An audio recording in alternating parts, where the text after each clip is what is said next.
15 септември 2016 година.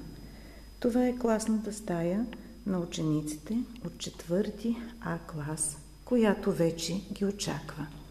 Това е моето работно място, а тук, върху листчетата, те трябва да ми напишат днес какво искат да им се случи през тази учебна година, а в края на годината ще проверим какво се осъществило от техните мечти.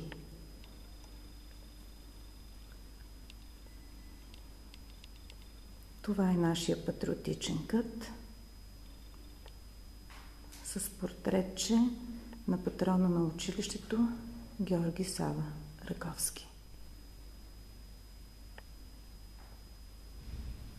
През тази година моите четвъртокласници ги очаква сериозна работа, но и много забавления. Надявам се в края на годината да се разделим с добри резултати от матурите, на които те да покажат какво са научили за 4 години в нашето училище, да се разделим с приятни спомени и добри чувства един към друг. На добър час, мои четвъртокласници! Успешна, спокойна, ползотворна учебна година!